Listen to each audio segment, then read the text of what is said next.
Let's see carcinoma larynx. तो most common C A larynx, carcinoma larynx क्या होता है? Squamous cell carcinoma. और सबसे ज़्यादा कहाँ पे पाया जाता है? ग्लॉटिस में सबसे ज़्यादा SCC पाया जाता है। तो इसका प्रीडिस्पोजिंग फैक्टर है कि मेल को ज़्यादा होता है, स्मोकिंग करने वाले को ज़्यादा होता है, अल्कोहल जो लेते हैं उन्हें होता है, HPV वायरस इन्फेक्शन से होता है, इरिडिएशन टू नेक से होता है ना। अगर ग्लॉटिस में हुआ है तो पेशेंट को होर्सनेस आएगा। और इसमें सिंस लिम्फेटिक स्प्रेड नहीं होता है, कोई लिम्फ नोड होता ही नहीं ग्लॉटिस से, तो इसका बेस्ट प्रोग्नोसिस होता है। एग्जामिनेशन के लिए हम लोग लैरिंजियल क्रेपिटस देखेंगे, एब्सेंट हो जाएगा। और अगर एनलार्जमेंट ऑफ लिम्फ नोड दिखेगा। नाउ TNM स्टेजिंग देख लेते हैं ग्लॉटिक कैंसर का। सो T1 है ये। T1 का 2 स्टेज होता है। फर्स्ट इज T1A जो इसमें दिख रहा है। इसमें क्या होता है कि यूनिलैटरल एक ही वोकल कॉर्ड इन्वॉल्व होता है। एंड दिस इज T1B जिसमें both vocal cords are involve, ठीक है। और ऐसा है कि ये दोनों ही मोबाइल है, यानी वोकल कॉर्ड्स मूव कर रहे हैं तो जितना भी बोलने का काम, coughing and everything will be all right, ठीक है। तो इसका ट्रीटमेंट कैसा होगा? तो इसके ट्रीटमेंट के लिए T1 के लिए यूजुअली हम लोग रेडियोथेरेपी देते हैं, radiations. And this is T2।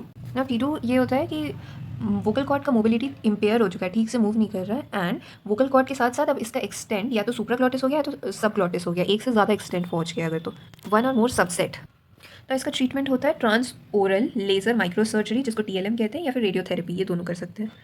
Now this is T3। T3 में क्या होता है? वोकल कॉर्ड इज फिक्स्ड, ठीक है, पूरी तरीके से वोकल कॉर्ड फिक्स हो गया। दिस इज इंपॉर्टेंट, T3 याद रखना है। T3 में वोकल कॉर्ड फिक्स हो गया है और उसके साथ 4P याद रखना है। इसमें क्या होता है? प्री एपिग्लॉटिक स्पेस में चला गया है कैंसर, पाराग्लॉटिक स्पेस में, पोस्ट क्रिकॉइड स्पेस में, post cricoid, and perichondrium of thyroid cartilage में एक्सटेंड हो चुका है कैंसर का। Then that is T3।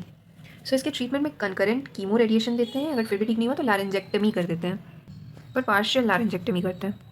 Now this is T4। T4 में T4A होता है, T4B होता है। A क्या होता है? ए इज़ कि लैरिंग्स को एक्स्ट्रा लैरेंजियल्स चला गया है। जैसे हम लोग इसमें देख सकते हैं सीटी में कि ये लैरिंग्स, ये थायराइड कार्टिलेज को भी पूरा उससे बाहर निकल गया है। सो T4A है, ठीक है। सो एक्स्ट्रा लैरेंजियल में क्या क्या हो जाएगा? जैसे आगे की तरफ क्या क्या होगा? थायराइड कार्टिलेज को ये करके बाहर निकल जाएगा, थायराइड ग्लैंड को, स्ट्रैप मसल। ऊपर में क्या है इसके कि टंग मसल को इन्वेट कर गया है। नीचे क्या है? ट्रेकिया को इन्वेट कर दिया। पीछे क्या है? ईसोफेगस है। तो ईसोफेगस को इन्वेट कर गया। इसका ट्रीटमेंट क्या होता है? T4A का टोटल लायंजेक्टमी करेंगे और रेडियोथेरेपी देते हैं, ठीक है।